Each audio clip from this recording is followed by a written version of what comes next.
I hope you are ready. Okay, thank you very much. This is a statement following today's chaos, looting, violence, and disruption of transport during protests against the fuel prices this Monday, 18th of May 2026.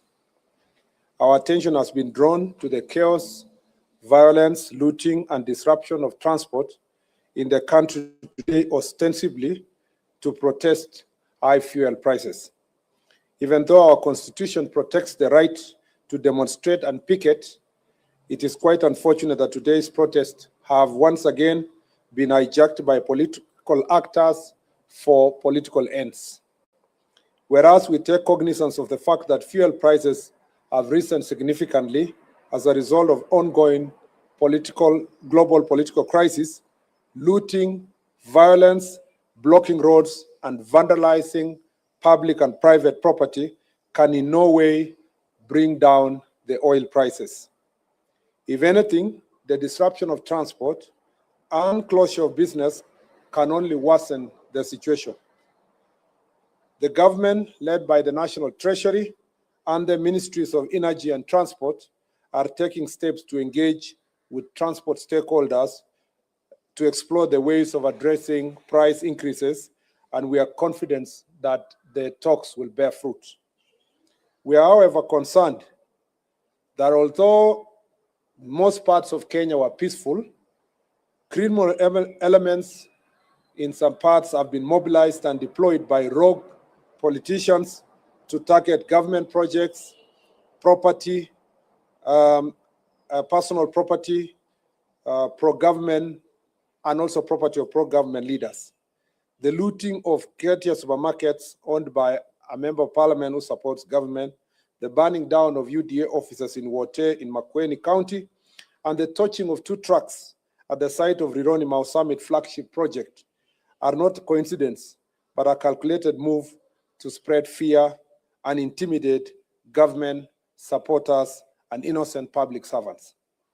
Coupled with the recent violent attacks on Ms. Rachel Wandeto, who passed on this morning, we are witnessing a clear scheme where a section of political class is making incendiary statements to fund intolerance and ethnic bigotry and organizing gangs to spread terror, sabotage government projects, and profile and intimidate those of different political opinion, especially those who support government. We wish to reassure the country that the government will do everything in its powers to protect lives and property, and at no time would lawlessness be allowed to take root in any part of our country. We will intensify our fight against organized crime and its sponsors who are hell-bent on propagating anarchy. The full force of law will be brought to bear on the organizers of today's violence and wanton destruction of property. In fact, it is about 348 of them have already, perpetrators have already been arrested. It is quite unfortunate also that 4 Kenyans in today's violence, which also saw more than 30 people, it's unfortunate that we lost 4 Kenyans in today's violence, which also saw more than 30 people injured. It is very regrettable that there are politicians in this country who measure the success of opposition to the government by the number of innocent lives lost in the demonstrations they organize. This is the lowest form of politics and the most wicked manifestations of self-interest.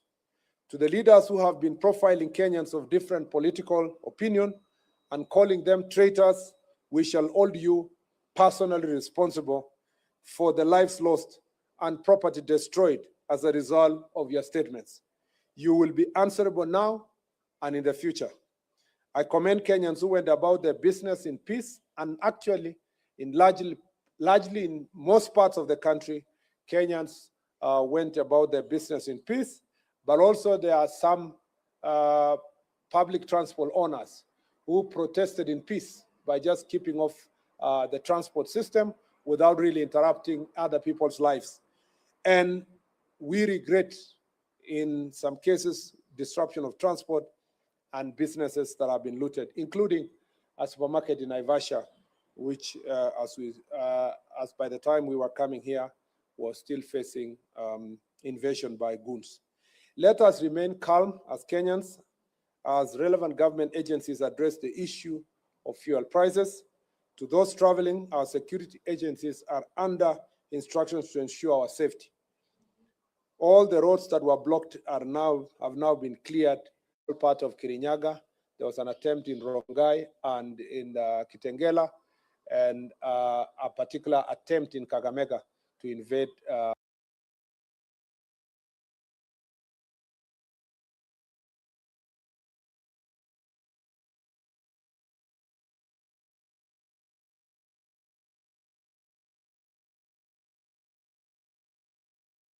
wanted to know the 4 people who lost their lives, under what circumstances they lose.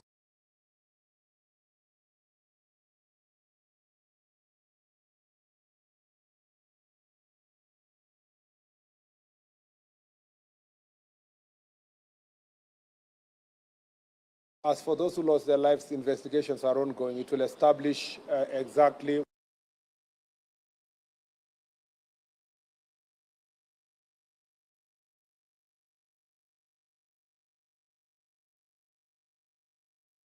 civilians. So we leave that to the investigators to establish the exact situation, whether these are innocent civilians, innocent citizens, or were they criminals who died in the process of, being apprehended or being dealt with.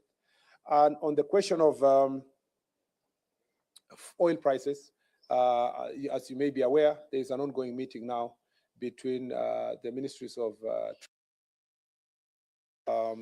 transport and energy with the stakeholders,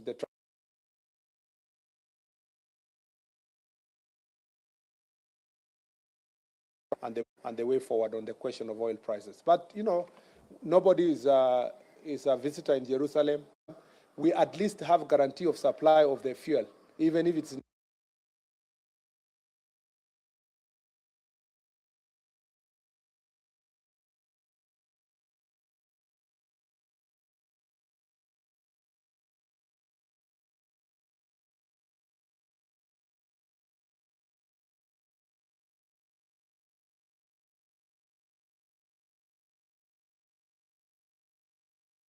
and I did it on the floor of the Senate. But you should give us credit that no life was lost during that time, during that agitation, that we never organized a protest. We never agitated for Matatu sector to stop transport. In fact, I dare say that the leaders of Matatu industry at that point in time never protested against the government. So the question you should be asking ourselves, why did they feel that it was okay to understand President Uhuru Kenyatta, but when it is President William Ruto, they should go to the streets? You should ask yourself, why did they not stop their vehicles just less than 4 years ago? And why is it that in the administration of President William Ruto, they have stopped their vehicles from coming to the streets? There must be something. There must be a certain level of profiling that applies to William Ruto that does not apply to President Uhuru Kenyatta. And the guess is as good as your guess is as good as mine. If you will give us credit for those who were opposed to the administration that time, you must give us credit for using constitutional means and using the floor of the House and giving alternative suggestions to how to handle the fuel crisis. We never organized one protest, no life was lost, no supermarket was looted, no person was targeted to be killed as a result of the higher fuel prices less than 5 years ago. So I am very proud of my record and the statements I made in the Senate just about 5 years ago. And I'm very proud of how President William Ruto handled his opposition to how government was running its affairs in the last 5 years. I wish current opposition would emulate him instead of organizing violence and so forth. And I am just asking the most simple thing. Please, the transport sector, the way you understood President Uhuru Kenyatta and never went on strike just less than 5 years ago. That is the same way you should understand President William Ruto because he's in office. Number two is that how can we ensure that in future protests do not lead to loss of life? It's just by ensuring that protests are protests. They are not criminal activities, acts of crime, looting, robbing people of their property, burning of property. As long as we stop, and I see you in the media, reporting that protesters, I saw one today, protesters in Naivasha banned 2 vehicles. Those are not protesters. Protests is constitutional. Protest is presupposed to be peaceful. Banning of 2 vehicles, the media should be able to profile the way it should be, to say criminals ban 2 vehicles in the name of protest. I wonder why media in our country does not really always give a proviso to such situations by saying there were protests, but today it was not protests, it was criminal activities that banned vehicles. Why are facts distorted? Why are facts distorted? And sometimes protesters were killed. Probably criminals who were looting were killed. They were not protesters. So let us characterize any peaceful protests will be protected in this country. And I don't think any one life will be lost in a situation where the protest is peaceful. So let it be protests, not criminal activities, and life will not be lost. The last thing I'll say is that who are these politicians we are talking about? The investigations are not going, but the incitements, the people who have been inciting, particularly that the former deputy president is on record inciting people who have a different opinion and telling people in his backyard that anybody who is having an alternative political opinion supporting President Ruto is a traitor, and the traitors must be punished. So the understanding of his supporters perhaps is that you must attack physically traitors, and he will be held personally responsible. And all other politicians who are engaging in these acts of violence will personally be held responsible. I see sometimes some of these politicians speaking about ICC, take this one, ICC, and so forth. I don't know if they know that they are making their bed now and they will lie in it. So it is important for every one of us to become aware of their own acts. And we will take the necessary legal steps to bring all of them to face the law.